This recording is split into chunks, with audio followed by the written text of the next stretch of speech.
Hola amigos, ¿qué tal? Les traigo un nuevo capítulo de esta saga. Espero que las disfruten, hasta la próxima. Suscríbanse y denle a like. Se despide Yanerokin. Los dejo con una historia de terror para mi hijo. Hijo, necesitamos tener una conversación muy seria sobre la seguridad en internet, le dije mientras me sentaba a su lado. Su laptop estaba abierta, jugaba Minecraft en un server público. Sus ojos estaban estancados en la pantalla. Había una ventana de chat abierta con diversos comentarios. Hijo, ¿puedes dejar de jugar un minuto? Salió de su mundo de juego, cerró su portátil y me miró. Papá, ¿será otra de tus historias de miedo y mal gusto? ¿Qué cosa? Fingí por un segundo, y entonces le sonreí. Pensé que te gustaban mis historias. Este niño había crecido escuchando mis historias sobre niños que se enfrentaban a brujas, fantasmas, hombres lobo y trolls. De la misma forma que muchas generaciones de padres, usaba estas historias de terror para reforzar su moral y enseñarle lecciones sobre seguridad. Los padres solteros como yo deben emplear todas las herramientas a su disposición. Frunció el ceño. Eran divertidas cuando tenía 6 años, pero ahora me estoy haciendo grande, ya no me asustan. Y son tontas. Si me vas a contar una historia sobre internet, ¿podrías hacerla más aterrante? Me quedé espantado con su incredulidad. Él cruzó los brazos en señal de rechazo. Papá, ya tengo 10 años, puedo lidiar con eso. Está bien, lo intentaré. Érase una vez un niño llamado Colby, su expresión me indicó que no se había aterrado con el tema de introducción. Suspiró y siguió escuchando una historia más de su padre. Yo continué. Colby navegaba por varios sitios web para niños. Después de un tiempo, pasó a conversar con otros compañeros que encontraba en sus juegos en línea. Fue ahí que hizo amistad con un niño de 10 años llamado el Per23. Tenían en común los mismos juegos y programas de televisión, se reían de las travesuras que hacían, exploraban nuevos juegos juntos. Después de varios meses de amistad, Colby le obsequió al Per23 6 diamantes en el juego que estaban jugando. Fue un regalo muy generoso.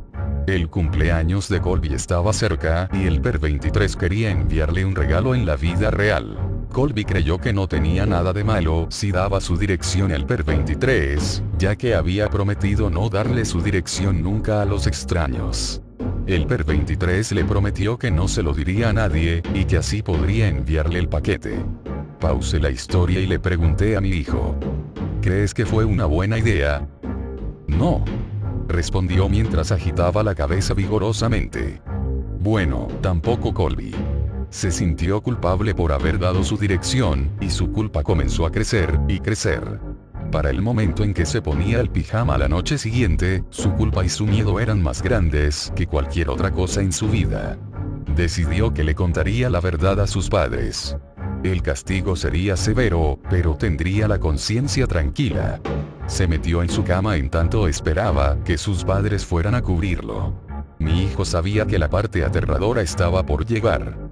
A pesar de su conversación donde aseguró que no tenía miedo de esas cosas, se inclinó hacia el frente con sus ojos bien abiertos. Y bajé la voz deliberadamente. Colby pudo escuchar todos los ruidos en la casa. Una lavadora balanceándose en el área de servicio. Las ramas golpeando contra las paredes en la parte exterior de su habitación. Su pequeño hermano bebé balbuceando en la cuna. Y había algunos otros sonidos que no lograba identificar hasta que, finalmente, los pasos de su padre hacían eco en las escaleras. Oye, papá, dijo con cierto nerviosismo. Tengo algo que decirte.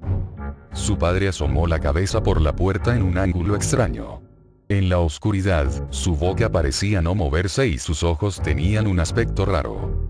Sí, hijo. Su voz también había cambiado. ¿Estás bien, papá? Preguntó el niño. Ajá, susurró el padre con la voz extrañamente cambiada. Colby no tuvo mejor idea que cubrirse, quería desaparecer bajo su cobertor. ¿Mamá está en casa? Aquí estoy, apareció diciendo la madre con la cabeza un poco más abajo que la de su padre. Su voz también era diferente. ¿Nos vas a contar que le diste la dirección al Per23? No deberías haber hecho eso. te advertimos que nunca dieras nuestra información personal en internet. Ella continuó. Él no era un niño de verdad. Solamente fingía ser uno. ¿Sabes lo que hizo? Vino hasta nuestra casa, derribó la puerta y nos asesinó. Solo para poder pasar un tiempo contigo. Un hombre gordo con una chaqueta empapada de sangre apareció en la habitación sosteniendo dos cabezas cercenadas.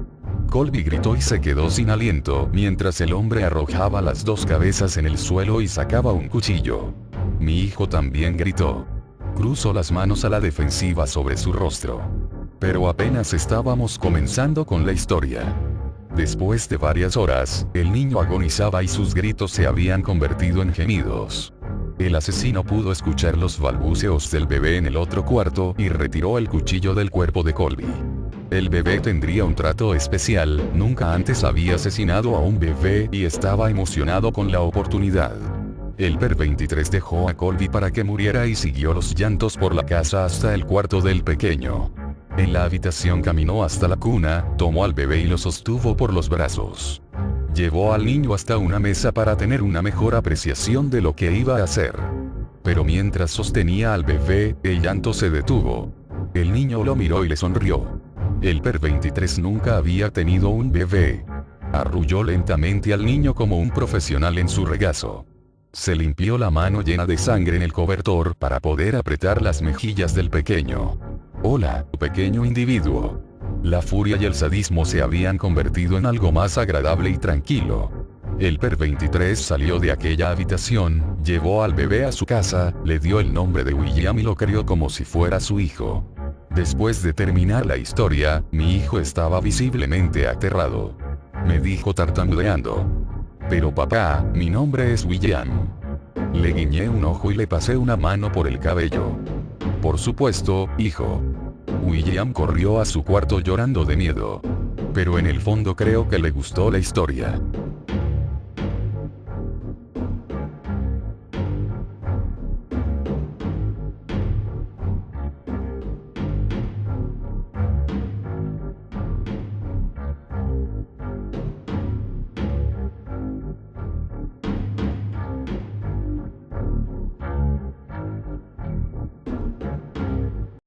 Ceguera. El despertador gritó, molesto e insistente. Él hasta hacía medio segundo durmiente sacudió la cabeza, con ese pequeño susto que recibimos al despertarnos, y que se desvanece tan rápido que casi nunca lo percibimos.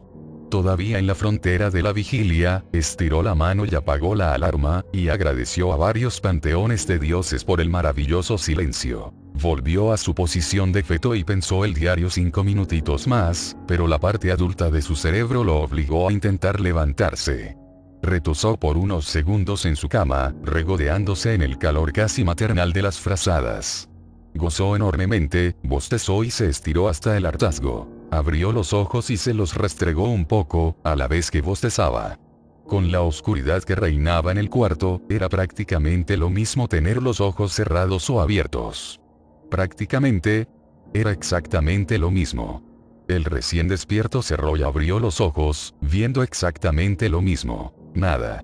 No fue consciente de esto, porque siempre dormía con la ventana cerrada a cal y canto. Le disgustaba muchísimo la luz a la mañana. Con una lentitud extrema se levantó, y sufrió un par de escalofríos, mientras abandonaba el útero caliente que representaba su cama a esas horas de madrugada. Maquinalmente se dirigió hacia la puerta, esquivando los escasos muebles que había en su camino con la destreza de la costumbre. Su casa estaba perfecta, silenciosa y oscura como una tumba. Siempre bromeaba con que seguramente había sido vampiro en otra vida. Se calzó las pantuflas, y sin prender la luz salió de su habitación. Se dispuso a atravesar el comedor para dirigirse al baño y hacer sus necesidades, a pesar de la incómoda y también diaria erección que tenía. Caminó entre las sillas y la mesa sin ver, y entró al baño, más frío que de costumbre. Bueno, después de todo es invierno, pensó mientras orinaba dificultosamente. Apretó el botón, y el ruido fantasmal del agua yéndose quebró el silencio. Se dio vuelta y se lavó la cara, estremeciéndose cuando sintió el agua fría recorrerle el rostro. Más despejado, notó que aún en el baño seguía sin ver absolutamente nada, como si tuviese los párpados cerrados. Miró hacia donde sabía que estaba la claraboya, pero la negrura era absoluta, ¿no tendría que venir algo de luz desde afuera? Tanteó la pared, recta, esquina, recta, puerta. Volvió la mano por donde había venido, y la bajó instintivamente, a donde sabía. Sin saber que sabía, que estaba el interruptor. Oyó el clic y entrecerró los ojos, esperando el fuerte golpe de la luz, pero la negrura seguía siendo total. Esperó unos segundos, como no entendiendo, y volvió a poner el botón en apagado. 2 segundos más, e intentó encenderla nuevamente, pero con igual resultado. Seguía totalmente ciego. Mierda, se quemó el foquito. Abandonó el baño, cerrando la puerta tras de él y dirigiéndose hacia el interruptor del comedor, tanteando mesada y pared. Luego de unos segundos, llegó y tocó el botón, pero lo único que cambió en la sala fue el clic que rompió el silencio, nada más. Yo pagué la luz este mes. Sí, hace una semana. Alternó el interruptor una docena de veces, con frustración, e insultando mentalmente a la compañía de energía eléctrica por el mal servicio que le daban. Puta madre, siempre pago en término, vos te atrasás y ya te cortan el servicio, pero cuando ellos te dejan sin luz está todo bien, claro, manga de hijos de mil put. Tanteando y con las manos siempre adelante cual ciego primerizo, volvió a su cuarto, y pasó la mano por la mesa de luz hasta encontrar el celular. Por lo menos podría usar la pantalla como linterna hasta buscar velas, o algo así. Tocó la pantalla táctil, y esta no respondió. Le cargué la batería. Sí, algo tiene que tener roto, no creo que esté, lo usé anoche. Impaciente, tocó un par de veces más, casi clavándole el dedo, pero la pantalla no iluminaba absolutamente nada, y ni siquiera podía ver el celular. Hasta ese momento no se había dado cuenta, pero la oscuridad era tan espesa que no podía ver nada, pero literalmente nada. Colocó su mano a 2 centímetros delante de sus ojos, y no podía verla. Nada. Bueno, no pasa nada. Seguramente el despertador se adelantó y todavía es de noche, por eso no entra luz desde afuera. El celular seguramente está roto, y las luces seguramente no andan porque hubo un corte de luz. Sí, seguramente es eso. Ni siquiera puedo ver qué hora es en el reloj, esta oscuridad es demasiado oscura. Kevin se sentó en la cama, mirando hacia adelante, pero sin ver nada en realidad. Siempre tanteando, buscó la tira que le permitiría abrir el postigo, para que entre algo de luz, que obviamente tendría que haber. Sintió el ruido del postigo subiendo, pero todo siguió igual de negro. Era imposible, siempre algo de luz hay en la calle, por mínima que sea. Sus pupilas estaban dilatadísimas, y podría detectar fácilmente hasta el más mínimo rayo de luz, por débil que fuese. Directamente, no había nada de luz en absoluto. Empezó a preocuparse. Instintivamente, se llevó los dedos hacia los ojos, los cerró y los tocó. Sí, seguían estando ahí, donde debían. Respiró hondo y trató de tranquilizarse, pero simplemente no podía. Esta oscuridad no era nada natural, y realmente asustaba hasta la médula. ¿Qué carajo está pasando? Esto no está bien, no está nada bien. No puede ser que no entre luz de afuera, algo tiene que entrar por poco que sea. Encima me siento un poco mal, no tengo que dejar que esto me afecte. Dentro de poco va a volver la luz y va a ser todo normal. Ah, claro, soy un idiota. Si hubo un corte de luz, y hoy hay luna nueva, es obvio que no va a entrar la luz de afuera. Pero algo tendría que entrar, siempre un poquito ahí, para por lo menos ver algo, por tenue que sea. Interrumpió sus pensamientos y decidió ir a la cocina a buscar las velas, que tendrían que estar en la alacena de arriba del lavamanos, si no se equivocaba. Siempre tanteando paredes y muebles, llegó hasta el lavamanos. Extendió la mano hacia arriba y tocó la madera de la alacena. Siguió hasta la derecha, despacio, muy lentamente, hasta encontrar la manija. Abrió la puertita, y metió la mano tanteando. ¿Café? ¿Por qué tengo café guardado acá? Un espejo, un termo, un mate, velas. Tomó el paquete, sacó la mano y cerró la alacena en un gesto fluido. Se quedó con las velas en la mano. Acostumbrado a la tecnología, no se dio cuenta de que necesitaba prenderlas por unos segundos. Recorrió la mesada con la mano hasta llegar a la cocina, donde seguramente tenía un encendedor. Pasó los dedos por las hornallas apagadas, el tubo de gas, y de nuevo la mesada, cuando de repente y con un horror indescriptible, sintió que tocaba piel humana, como si fuese un antebrazo. Retiró los dedos instantáneamente, y se fue casi corriendo para atrás, hasta que chocó la espalda contra la mesada, que vista de arriba tenía forma de L quebrado del dolor, cayó de rodillas hacia adelante, pero la adrenalina y el miedo que sentía, lograron hacerlo levantar en medio segundo. Con el terror gritando en cada fibra de su cuerpo, fue hacia atrás, chocando la espalda nuevamente con una silla, pero ni lo sintió. Finalmente llegó hasta la puerta de entrada, y no dudó en tomar la decisión de salir, a pesar de que ni estaba vestido. Palpó la pared hasta que encontró la puerta de metal, y bajó la mano hasta encontrar el picaporte. El picaporte no estaba. Empezó a sudar, y apoyó la espalda, solamente por instinto. No podía ver nada de lo que estaba adelante suyo, contra la puerta, a la vez que seguía tocando para ver si encontraba la manija. Comenzó a temblar. La puerta estaba totalmente lisa, como si fuese un simple adorno de la pared. Donde estaba el picaporte ni siquiera tenía un agujero. La puerta era totalmente uniforme. Lo único que percibían sus sentidos era el ruido de su respiración, rápida, agitada, y el frío de la puerta que tenía a sus espaldas, nada más. Se agachó lentamente y por instinto, y se quedó sentado, moviendo la cabeza hacia todos lados, por la costumbre de poder y la desesperación de querer ver. Pasaron un centenar, o eso le pareció, de minutos, y él todavía seguía en cuclillas. No toqué nada, fue mi imaginación. Me estoy poniendo nervioso y lo sé perfectamente, es esta maldita oscuridad. Como mucho, debe haber sido un pedazo de carne que dejé sin querer, o una bolsa con pan, y como estoy asustado me pareció que era un brazo. Nada más. Nada más. Siguió pensando, y se dio cuenta de que tendría que ir a buscar el encendedor para poder prender la vela. A pesar de eso, siguió exactamente en el lugar que estaba. No se animaba a levantarse ni a hacer el más mínimo ruido, aunque ya había formado su opinión de qué era lo que había pasado.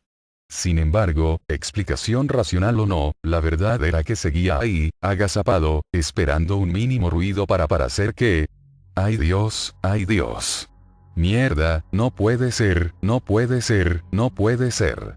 Ya sé qué es lo que está pasando. Estoy ciego. Seguramente la habitación está plenamente iluminada, y soy yo el que no puede ver nada, y las cosas que están pasando son solamente producto de mi imaginación. Ay, no puede ser que me haya quedado ciego así, es imposible totalmente. Lloriqueó patéticamente un rato, al darse cuenta de que se había quedado ciego, y de que estaba haciendo el ridículo. Tantas cosas que no iba a poder hacer nunca más. Toda la tragedia se le desnudó de repente, y siguió donde estaba, agazapado. No puede ser que me pase esto, no a mí. Hasta ayer estaba bien, mierda. Creo que la única manera es prender la vela o el encendedor, para saber si yo estoy ciego. Me están pasando una serie de cosas, de accidentes casi imposibles. Se armó de valor, y casi increíblemente para él, se levantó y comenzó a caminar, a ciegas al igual que desde que se levantó de la cama. Dio un par de pasos y ya estaba a punto de llegar a la mesa, de ahí, un par de pasos lo separaban del encendedor, cuando escuchó un sonido tenue, vago, como una respiración. El corazón se le detuvo, y las velas se le cayeron de la mano. Temblaba. Fue solo un momento que lo escuchó, pero la tensión que acumulaba hacía 2 horas lo hizo colapsar. Se quedó paralizado, sin moverse ni medio centímetro. Esperaba un golpe, una mordida, algo que lo mate en cualquier momento y desde cualquier lado. Estaba indefenso totalmente, esperando su muerte. Esperó 1 minuto. 2. 3. 5. 8. El tiempo se le hizo eterno, pero al fin, y con pavor, escuchó un roce, como de pies que se movían con sigilo. Su oído ya estaba muy sensible, por la falta de visión y por el miedo que sentían. El sonido de los pasos se alejaba en dirección al baño. ¿Qué es lo que está pasando? ¿Hay alguien acá? ¿Qué carajo quiere de mí? ¿Por qué no me habla o me mata? ¿Qué pretende? Estoy ciego y todos estos ruidos son producto de mi imaginación. Hay alguien que está jugando conmigo. Despacio, casi en cámara lenta, se movió hacia la mesada. Su sentido de la orientación estaba mejorando bastante, ya era capaz de acordarse la posición de cada cosa. Toqueteó la mesada hasta que encontró el encendedor y lo tomó. Era la hora de la verdad. Posicionó el pulgar y lo bajó en un movimiento rápido. Sintió el stick pero no vio nada, ni siquiera la chispa. Estoy ciego, mierda, estoy ciego, mierda, mierda, mierda, mierda. Probó nuevamente, y cayó en la cuenta de que no era el mismo ruido que siempre. Acercó el encendedor a su oído, y pulsó solamente el botón que expulsa el gas, pero le llegó un ruido casi inexistente. El encendedor agonizaba. La única alternativa que le quedaba para conseguir luz se iba y no volvería jamás. Su respiración era cada vez más rápida, y su corazón volaba. Dudaba de todo. No sabía qué era lo que estaba pasando, y no tenía forma de saberlo. Siguió tratando obsesivamente de prender el encendedor, sin respuesta. Un momento, ¿por qué no veo la chispa? Pasaron unos minutos, y no se atrevía a mover de donde estaba. Agradeció al cielo tener los sentidos del tacto y del oído, porque sin ellos ya se habría vuelto completamente loco. Sintió una sed terrible quemándole la garganta, y se movió apenas unos centímetros hasta alcanzar el lavamanos, siempre a ciegas. Abrió la canilla de agua fría, pero el ruido a metal fue lo único que escuchó, en vez del esperado sonido del agua fluyendo. Tocó la canilla del agua caliente, pero tampoco hubo respuesta. Tampoco hay agua. ¿Qué es lo que está pasando? Se sentía mal, muy mal. Se sentía peor. Estaba desesperado y, definitivamente, algo terrible estaba pasando. No tenía salida, estaba totalmente perdido. Lloraba, y ahora sabía que definitivamente alguien o algo estaba en la casa, y estaba jugando con su mente, haciéndolo desesperar para hacer quién sabe qué. Hacía 15 minutos que había probado el teléfono. Suele pasar que a veces las ideas más obvias se nos escapan, pero Kevin tuvo suerte, bueno, relativamente, y se dio cuenta de que podía usar el aparato para llamar a alguien y pedir ayuda. Marcó metódicamente el número de familiares y amigos, pero siempre se escuchaba el tu tan característico, que indica que el número no está en servicio. Finalmente, y con cierta reticencia a hacer el ridículo, marcó el número de la policía. El alma le volvió al cuerpo cuando escuchó la rutinaria voz de un operador contestándole. 911, ¿cuál es su emergencia? Hola, respondió Kevin aliviado por escuchar una voz humana pero todavía nervioso. Creo que hay alguien en mi casa. Ok, quédese tranquilo y escóndase en donde pueda. ¿Van a mandar una patrulla? Sí, en estos momentos va a salir una hacia allí, solamente espere y no me cuelgue. Esta conversación será grabada por precaución, señor. Mándela lo más rápido que pueda, oficial, estoy muy asustado, en serio. Sí, se le nota en la voz, repuso el oficial, risueño.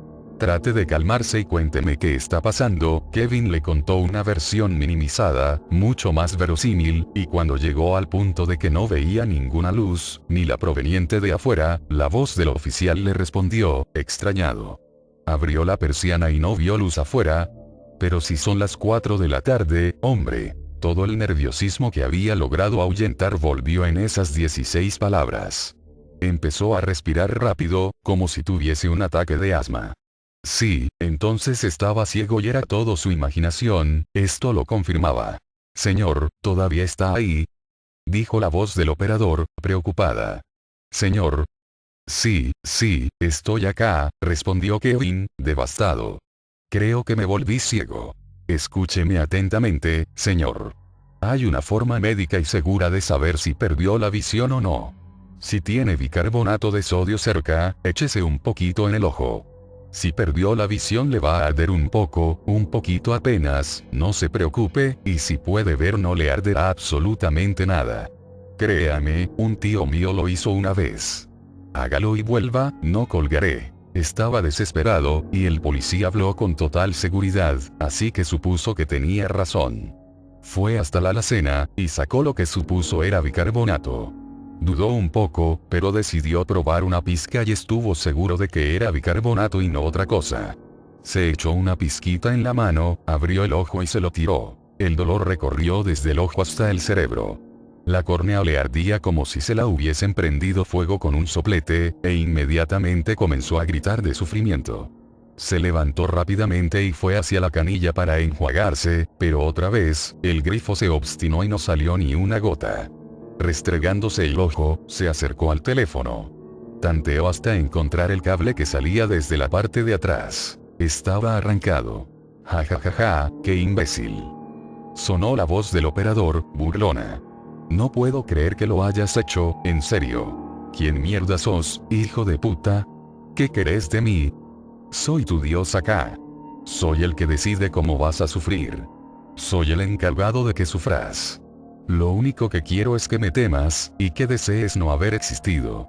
¿Todavía no te das cuenta de dónde estás? Respondió una voz mucho más grave que la que había escuchado anteriormente. Estoy cerca, muy cerca. En ese momento, Kevin escuchó la puerta del baño cerrarse de un portazo. Nos vemos pronto, Kevin, hizo una pausa. Bueno, yo te veré a ti solamente. Suerte con tu ojo. Ahora, estaba recostado en el suelo en posición fetal, agitado y lloroso. Cada vez se escuchaban más ruidos en la casa. Sillas que se caían, puertas que se cerraban, pasos y respiraciones agitadas, cada vez más cerca. Sentía como su cordura se escapaba. Por Dios, si por lo menos tuviese una luz, y pudiese ver un objeto, ver cualquier cosa, lo que sea. Pero quizá era mejor, porque no sabía que podía llegar a ver si tuviese luz. Por lo menos, el tormento se limitaba a la incertidumbre, al sonido y al horrendo dolor en el ojo. Estoy enloqueciendo. Ya no puedo más, Dios, ayúdame por favor, ayúdame. Rezó apenas audiblemente. Había dicho un par de palabras cuando una voz lúgubre llenó la casa, quitándole la poquísima esperanza que aún tenía Kevin. ¿A quién le rezas? Dios no te va a escuchar acá. ¿Por qué no te tanteas el brazo izquierdo, a ver qué encontrás, Kevin? Aterrorizado, comenzó a tocar su brazo menos hábil desde el codo. Despacio fue subiendo hasta la mano, y antes de llegar a la muñeca sintió una ondulación como una cicatriz, que iba en diagonal pasando por la vena. Así es, Kevin. Te suicidaste hace mucho, mucho tiempo. Este es el castigo que se les da a los suicidas acá. Desde que llegaste me divierto viéndote sufrir lo mismo día, tras día, tras día. Es muy divertido ver cómo reaccionas. Una vez hasta me hiciste frente. Pero acá no hay salvación posible. Cuando te duermas te vas a olvidar de todo esto, y a los pocos segundos te vas a despertar y vas a sufrir exactamente lo mismo, pero sin recordar nada. No hay mayor terror que el de lo desconocido. Tenés que pagar tu pecado y estás condenado. Sufrís ahora, y vas a seguir sufriendo por los siglos de los siglos. Amén. Cuando terminó de escuchar esto, Kevin sintió como su cordura se partía en cientos de pedazos. Escuchó amén, y comenzó a reír histéricamente, mientras proseguía el castigo por su rebeldía.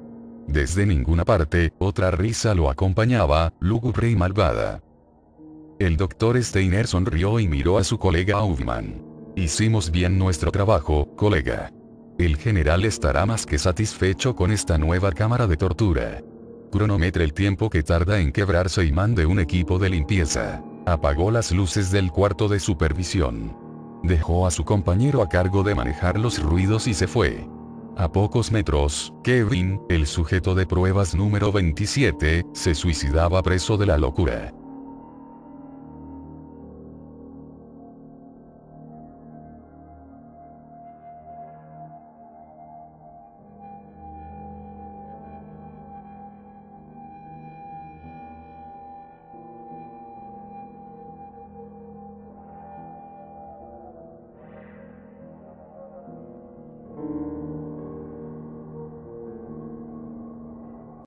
El ascensor. Todo ocurrió una cálida noche de verano, de esas en las que, aunque la temperatura es agradable e invita a dar un largo paseo bajo la luz de las farolas, da la sensación de que todo el mundo se ha puesto de acuerdo para encerrarse en casa. Eran, más o menos, las 2 de la madrugada. Había pasado varias horas vagueando ante el ordenador, así que decidí que era momento de estirar los músculos haciendo algo de ejercicio, bajando a la calle para tirar la basura y fumar un cigarro, por ejemplo. Me calcé unas zapatillas de deporte, me dirigí a la cocina, saqué la bolsa del cubo y le hice un par de nudos. Tras cerciorarme de que no olvidaba llaves, mechero ni tabaco, cerré la puerta del piso y me dirigí escaleras abajo.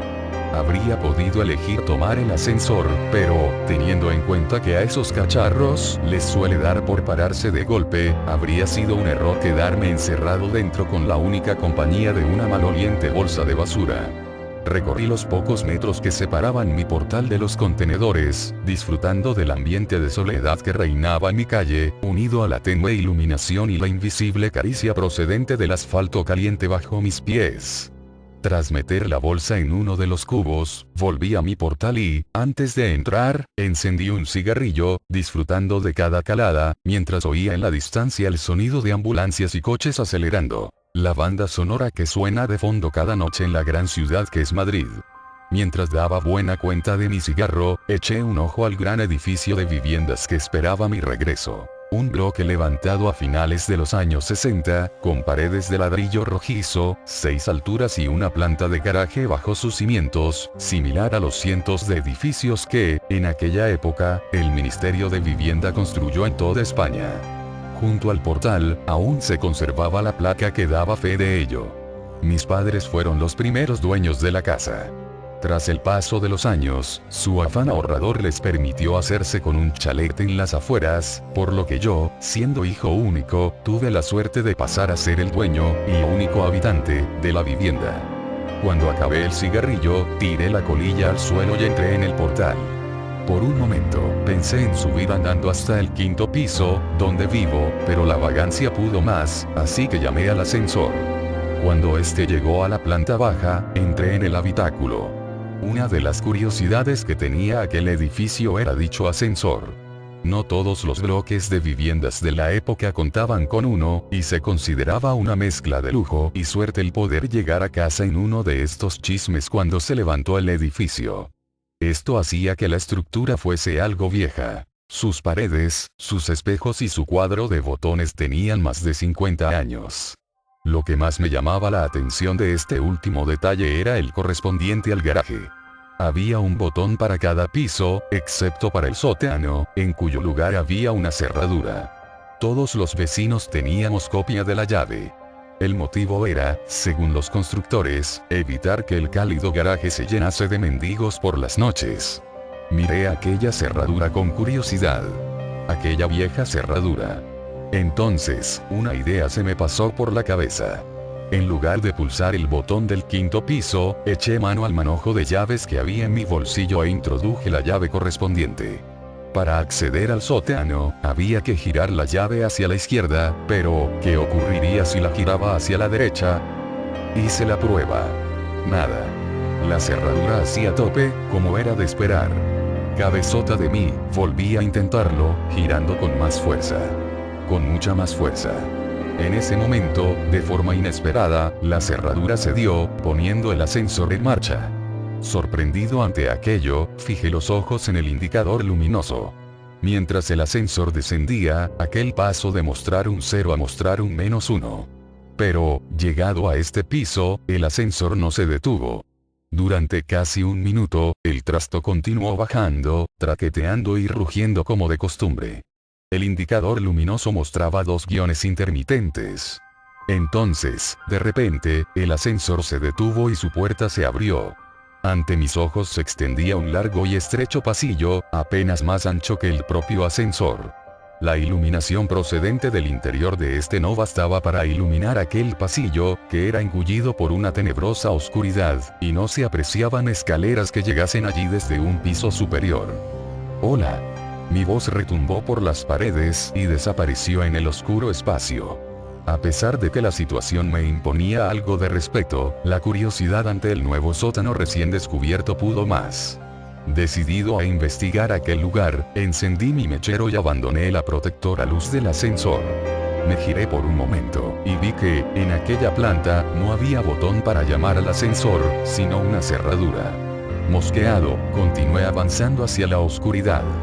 El ambiente era denso y húmedo, acompañado de una ligera fetidez. A unos 20 metros, el pasillo torcía hacia la derecha, desembocando en una galería a la que daban varias puertas, como en las cárceles que salen en las películas.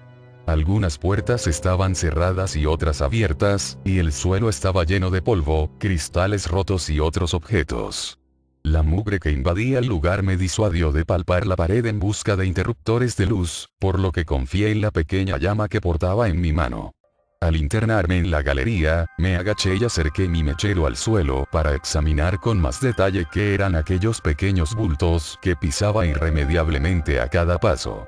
Descubrí jeringuillas, trozos de probetas, piezas de rompecabezas infantiles, muñecas. Aquello resultaba de lo más tétrico. Me incorporé nuevamente, disponiéndome a analizar las pequeñas dependencias que rodeaban la galería.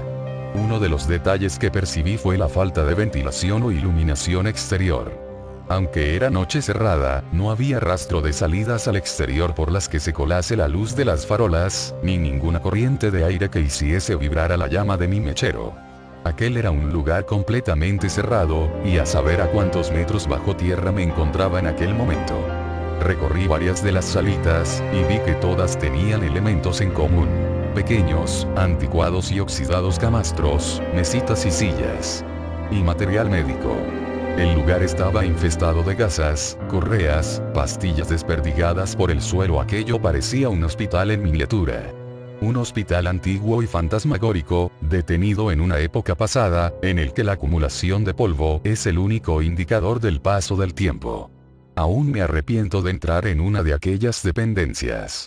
La luz del mechero mostraba, sobre el mugriento colchón, un bulto del tamaño de un ser humano, envuelto en ropa de hospital. Me acerqué sigilosamente, temiendo lo peor, y arrimé el mechero al gran objeto. El aumento de luz mostró una escena horripilante. Rodeado de heces y manchas de orina, se mostraba ante mí un cadáver humano en posición fetal que me daba la espalda. El hedor era insoportable. Reprimí una arcada mientras permanecía en cuclillas, ante aquella dantesca escena. De repente, el terror invadió mi cuerpo. Aquel cuerpo se giró de forma brusca y, lo que en principio había clasificado como humano, mostró ser algo diferente, indefinido e indescriptible. El cuerpo de aquel ser estaba cubierto de llagas y heridas. En lugar de manos y pies, sus extremidades se encontraban rematadas por muñones violáceos, y extrañas deformidades y bultos recorrían su tronco, dándole un aspecto monstruoso. Pero lo peor era su rostro. Sus ojos, grandes e inyectados en sangre, estaban protegidos por unos párpados abultados y sin pestañas.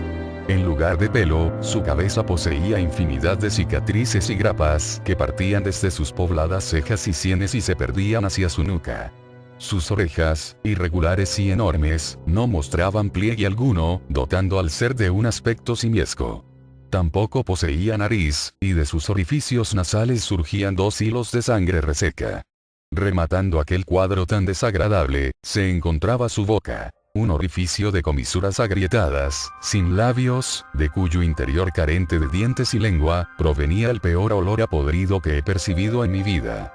Sus ojos se fijaron en los míos, y de su garganta surgió un bramido gutural, ronco y a la vez potente. Grité con todas mis fuerzas y mi voz se entremezcló con la del monstruo. Teniendo en cuenta la postura en la que me encontraba, caí de espaldas sobre el mugriento suelo, y el mechero se escapó de mi mano, dejando el lugar en la más absoluta oscuridad. Mientras palpaba el suelo en busca del mechero, oí cómo crujían los muelles del colchón y, antes de que pudiese reaccionar, aquel despojo se me echó encima, lanzando una vez más su aterrador alarido. Sentí su aliento contra mi rostro, mientras apestosa saliva caía sobre mi frente, y un escalofrío me recorría de arriba a abajo.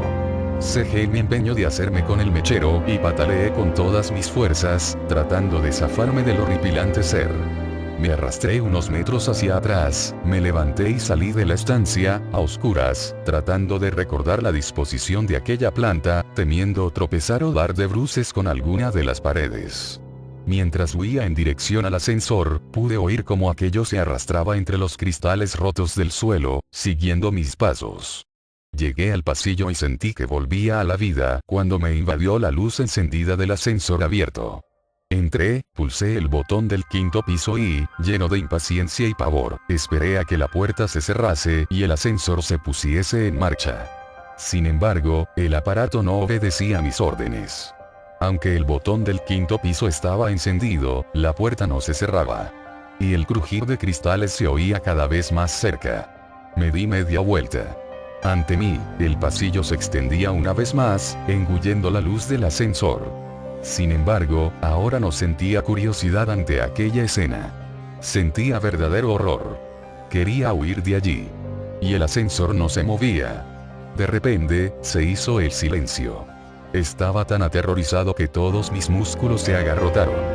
En ese momento, el ser surgió del pasillo oscuro, arrastrándose con una velocidad y una pericia insólitas. Venía hacia mí, mientras gruñía, jadeaba y chillaba como ninguna criatura conocida. Apreté repetidamente el botón del quinto piso, con pulso tembloroso, mientras el miedo me hacía llorar y la criatura se aproximaba rápidamente. Cuando estaba a punto de entrar en el ascensor, agité mi pierna ante él, lo que le hizo retroceder atemorizado, sin que apartase la vista de mis ojos en ningún momento. En ese instante, las puertas se cerraron y el ascensor comenzó su ascenso. Fijé la vista en el indicador luminoso. Los dos guiones parpadeantes dieron paso a un -1, luego a un 0, un 1, etc. Algo más calmado, me miré en el espejo y fui consciente de mi aspecto. Mi rostro estaba cubierto de una mezcla de baba y mucosa sanguinolenta, mezclada con mis propias lágrimas. Cuando quise pasar el dorso de la mano por mi frente, descubrí que mis ensangrentadas palmas estaban llenas de cristales rotos, y comencé a sentir su dolor. Minutos antes, en aquel segundo sótano, el miedo no me había permitido ser consciente de cómo se habían clavado en mi piel. Llegué a casa y entré corriendo al baño. Los recientes recuerdos de todo lo que había ocurrido allí abajo se agolparon en mi mente, y no pude evitar arrodillarme ante el váter y vomitar la cena. Me di una ducha más larga de lo habitual, aún invadido por el asco, curé las heridas de mis manos, y esperé a que llegase el día, incapaz de dormir. A la mañana siguiente, cuando la luz del día se llevó todos mis miedos, llamé a un amigo que vivía en uno de los edificios cercanos. Dicho edificio era similar al mío, construido en la misma época, con la misma planta, y con un ascensor exactamente similar. Tras contarle la historia y soportar sus burlas, me aseguró que haría la prueba en su ascensor, y que me llamaría para contarme qué había ocurrido en su caso. Esperé su llamada intranquilo y, a los pocos minutos, sonó el teléfono. Era él, y su voz sonaba entrecortada y temblorosa. Bajo su casa también había un segundo sótano, húmedo y maloliente. Sin embargo, él no se había atrevido a adentrarse, y no tenía intención de hacerlo. No pienso volver a coger ese ascensor en mi puta vida. Eso fue lo que me dijo. Y la verdad es que su opinión coincidía al 100% con la mía. A pesar de nuestros temores, nos decidimos a investigar sobre el asunto. Así, dimos con el que fue por aquel entonces presidente de la constructora encargada de levantar los edificios. Hoy en día un ajado anciano con un pie en el cementerio. Tras varias reticencias, nos explicó el porqué de aquellos sótanos secretos. En 1966, la recién inaugurada central nuclear de Sorita, en Guadalajara, había sufrido una grave fuga en uno de sus reactores, provocando una nube radiactiva que se extendió por los pueblos de los alrededores. El régimen franquista no podía permitir que la opinión pública tuviese noticia de un fallo en su primera instalación nuclear, por lo que contactó con las parejas jóvenes del lugar, ofreciéndoles trasladarse a Madrid, a los inmuebles en los que mi amigo y yo vivíamos, pues a pocos metros se encontraba un hospital que podría seguir la evolución de dichas parejas y los hijos que pudiesen tener en el futuro. Para disimular aún más la situación, vendieron algunas de las viviendas a gente corriente que no tenía nada que ver con el incidente, como mis padres, o los padres de mi amigo, por ejemplo. Sin embargo, la intención del régimen era muy distinta. Conocedores de las secuelas que la nube radiactiva tendría en esta gente, vigilaron cada nuevo embarazo que se produjo entre ellos, supervisando su evolución y haciendo desaparecer a todos aquellos recién nacidos que sufriesen graves malformaciones. Aprovechaban la tranquilidad de la noche, para, haciéndose pasar por encargados de mudanzas, llevar a los bebés a su nuevo hogar. Aquellos sótanos, por otra parte, eran el lugar perfecto para realizar investigaciones sobre los niños, pues nadie sabía de su existencia. El propio mecanismo de los ascensores se había mantenido en secreto, recayendo la tarea de llevar a cabo revisiones y reparaciones entre técnicos elegidos por el propio régimen. Y una trampilla que solo se abría cuando el ascensor sobrepasaba el garaje, ocultaba el segundo sótano a quien hubiese podido asomarse al hueco. Sin embargo, tras la muerte del dictador Francisco Franco, se canceló aquel proyecto.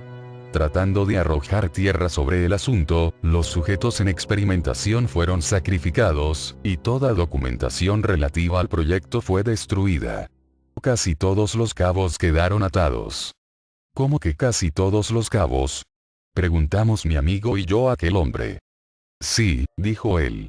Resulta que, una vez, aprovechando el revuelo de los últimos días, mientras todo el mundo corría arriba y abajo tratando de hacer desaparecer pruebas y evidencias, uno de los niños desapareció sin dejar rastro, y nadie más volvió a saber de él.